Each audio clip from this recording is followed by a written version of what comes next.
Good morning. Get yourself a cup of coffee.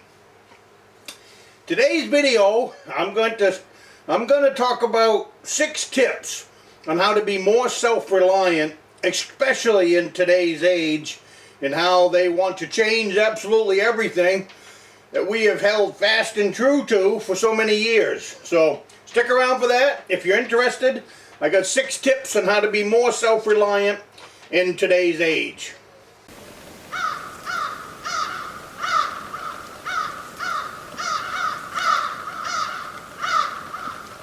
Alright, as I said in the intro, I got 6 tips on how to be more self-reliant in 2021 and 2022, and it's not too late to start for any of you as well as for me. If you've been following my channel this year, I have added a new cabin to the mix, so I have another hunting spot that I can go hunt, trap, and fish on, as well as gather wild foods and all of that. So the cabin is just about wrapped up where I can use it. So that's a really big deal in my life. And I have also added, I'm going to go out and take a video of it here in a minute so I can add that to the video. One of the other things that I've added, just kind of, and through trading and bartering, I don't have a dollar in it. I added a 1949 Cub farm haul tractor. Now it's an old one. But it's all there, so I don't, at this point it doesn't run, but as a country boy, I'm really not too afraid of that. But I'm bringing it up because it's one of those things that trading and bartering and stuff like that might be a really useful thing to being more self-reliant here over the next couple of years. I am a little bit leery on how things are going, so you know, there's more ways to get an item in your life than cash money. You know, so trading and bartering for me has always been a fun activity, and I've always enjoyed it. But anyways, I got that 1949's farm haul tractor out. It's directly in front of my door for a reason. I brought it home about 4 weeks ago, and the motor was seized up on it. Now, it's not a very complicated motor on these old tractors, and that's what I like about this piece of equipment. What it's going to do, and I'll get back to the motor. What I have done for the last 3 weeks, I took the head off the motor. I sprayed WD-40 and penetrating oil on the pistons, the rods, and I'm going to show you all that. And every couple of days, I would go out with a piece of wood and a 2-pound sledgehammer and would tap on each one of the pistons every day. Well, not every day, about every 2 to 3 days. Well, make a long story short, I did that for almost a month and really wasn't getting anywhere with it. Well, 2 days ago, I got that motor to spin over, so I'm a happy camper. I've got all the valve stems working now. I think that there's 8 valve stems and 4 cylinders. So the hard part now is behind me. Now I got to put it back there. You know, the motor's turning over. All of a sudden now, even the way the tractor sits now, it has a better dollar value. When the motor was seized up, you're going to get a little bit for it, but you're not going to get a whole lot. But now I could take that tractor, roll it out by the road, and it still doesn't run, but the motor turns over. And anybody that has any kind of mechanical ability would be able to get that thing running at this point. Now, I'm not going to do that because I've got big plans for this little tractor. And this little tractor is going to become part of my off-grid lifestyle, from gathering firewood to helping to put out tree stands and everything else. But I don't want to spend, I got 6 points to make today. That tractor is going to be a video all by itself. I will take you out. I want to show you the inside of a combustion engine if you haven't seen it. Maybe most people haven't been inside of a combustion engine. And if you don't know what a combustion engine is, it's what's in your car right now.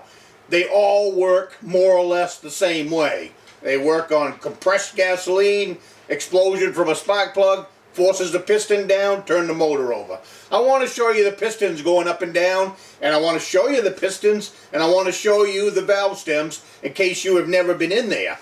And with any luck at all, I'm going to put this tractor back together, then we're going to go through getting it to fire. If I can make it fire, that tractor will run. So we're going to see how that goes.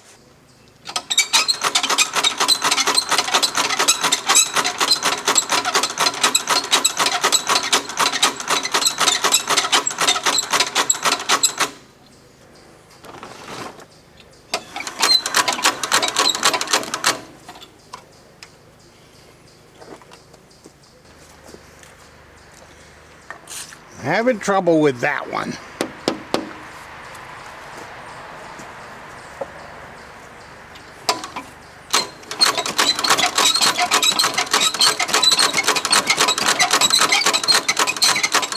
Now it's working.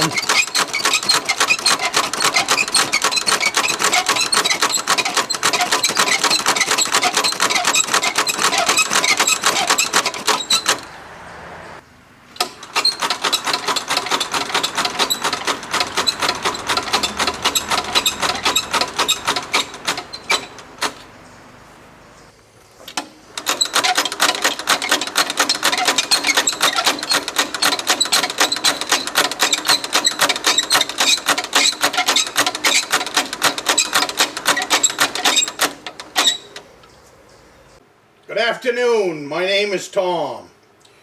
This is one of those plugs for my Patreon channel. If you haven't checked it out yet, I will put a link above my hat. I'll put a banner up there for you. I also have a link to it in the description, and also on my About page you will find a link there to the Patreon page. Come on over, check us out. I do have some stuff in there that is open to the public so that you can test it out, come check it out, sample it, see what the Patreon page is all about. And I look forward to seeing you over there. And thank you very much for helping to support the East Grand Woodsman channel by subscribing to my Patreon page. And you have a great day. I have one more topic that I want to touch on here before I get into the 6 points on how to be more self-reliant. And that is, you see this pile of traps right here. This pile of traps, these are canine traps. These, or I could use them for beaver, I could use them for anything. But these are a very nice trap. I had these donated to me. I had 15 of these traps donated to me by Stacy Ackerson. So I wanted to thank Stacy in this video. I've been trying to squeeze in a little bit. I see in my watch time and all of that, actual mail calls. People really don't follow those videos very much, or at least it seems it on my channel. But I want to always give thanks where thanks is due. And today I am thanking Stacy Anderson. I'm giving him a huge shout out for his donation to the trap line that my YouTube viewers have built, and he's taken care of the canine traps for me. So that is, I just can't thank you enough, Stacy, and I wanted to make sure that you knew that today. These traps, I forget where he's from, but I know it's out west. These traps came from out west all the way to the East Grand Woodsman in Northern Maine. And I just can't believe, I can't believe that people have loved the channel that much, and we've been, of course we've been working hard on it and all that, but it just makes me beam ear to ear that someone has taken the time to send me some traps to help the channel and to help me out with the trap line. Share, and you guys share with me, so that thank you all, and thank you, Stacy. Time for a cup of coffee. As you all know, I'm working on this shop. Right now, I'm bringing a thermos down. But in the conversion of all this, I'm going to put in a small gas stove in here so that I can perk my coffee down here. I love good perk coffee. Alright, point number one is going to follow up on last Sunday's video. And point number one was, in last Sunday's video, I talked about different traps. I talked about the 110 conibear being a good go bag or a good ditch bag or whatever trap to have even in your day bag. And then one of the comments came in, and I always listen to the comments, I always read the comments, and this comment, I could tell that I needed to follow up more. In that, and again, in a 15 to 20 minute video, I can only get so much in there. So I'm just following up on that video. In that video, I talked about having these traps in your bag or all that. But you can only put so many of these in a trap bag, or I mean in a go bag, or on your snowmobile, or in your six-wheeler. And my thought process, I think, a little different than everybody else, because my thought process revolves around the network that I have put together to help support my lifestyle. What do I mean by the network? Well, the Rustic Log Cabin. The Rustic Log Cabin is a big part of my menu. At that cabin, I get my fish, I get my meat, I get my deer meat, I get my bear meat, different stuff like that. At different years, I don't do that every single year. I don't need a bear every single year. I don't need a deer every single year. If I have one bear in the freezer, that's enough. I don't need a bear and a deer in the freezer. It's only me and my wife that eat what's in our freezer. So it's hard, if I put in a bear and I put in a deer, then I've got too much and I don't want it to spoil, because then you have the eel, then you have fish. I catch a lot of fish, big fish. So we have fish, we have meat, and now with this trapping, there's even going to be different meat sources. So in talking about the network, like last Sunday I'm talking about go bag and all that, but I think different. Like I said here a minute ago, I think that I have, and I do, I have the six-wheeler that you see me on. I have the Rustic Log Cabin. Now I have Beaver Creek Deer Camp, which is the same thing over there. I will be developing that area so that it is a place just like the grocery store. You go to the grocery store, I go to Beaver Creek, or I go to the Rustic Log Cabin. And by having the two areas, I will have more opportunity without overtaxing one area, if that makes sense to you. So, and I know that we're probably going to have to bust this video down.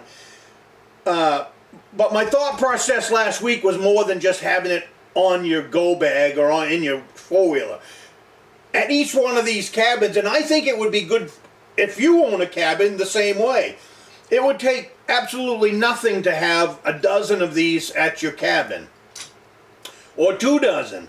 You could have, and that's what I was thinking when I was thinking in the six-wheel or four-wheel snowmobile, is 2 dozen at the Rustic Log Cabin, 2 dozen at the Beaver Creek Deer Camp. So the traps are there, ready to go, and just ready to go. But in my comments, the comment that I was alluding to a minute ago is, and it was my 2 cents. My 2 cents, he says, have you thought about snares? Well, I have thought about snares. And I have all the materials to build snares.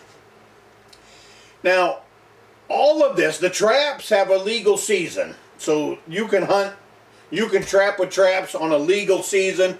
In a survival situation, in my world, if I was in a survival situation, I wouldn't worry about the seasons. I would do what it took to survive and then deal with the legal ramifications when I got out of if I was in trouble. Well, that's the same thing with snares. Snares in this state are illegal to use. The only snare that you can use in this state is for bears and beaver. That's it. You can build snares for beaver and bears. But the beauty of a snare is that a dozen snares takes up no room. And when it comes to trapping, or if it comes to snaring, it's just like when it comes to ice fishing. The more ice traps I put out, the more fish I catch. It's just a numbers game. If I put out 20 ice traps, well, I've upped my odds of catching a fish.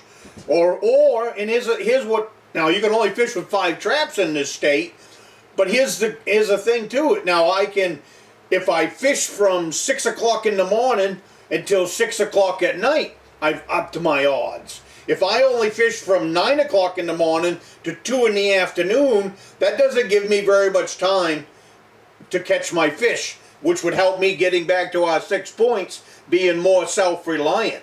The more time you spend on the ice, the more chances you're going to have to put food on the table. It's that simple. Just like the more traps you run, you'll catch more food that way. Snares are the same way.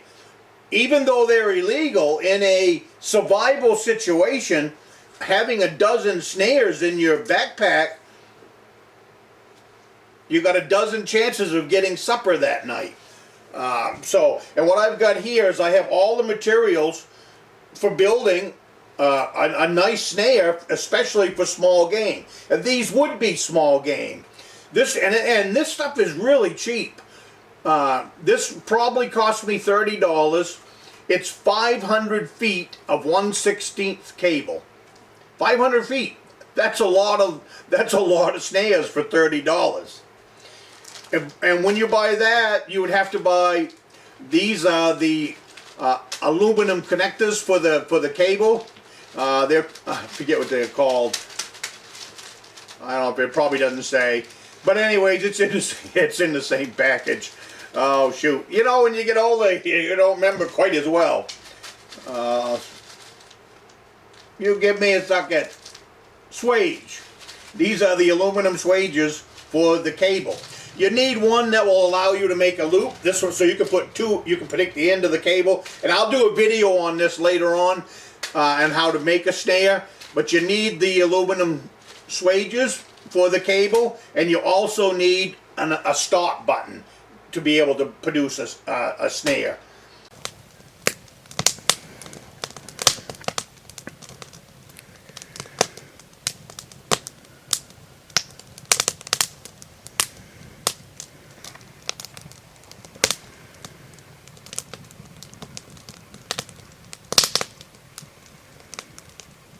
This is 6 tips to help make you more self-reliant in the days to come. So I will see you next week, and you have a great day.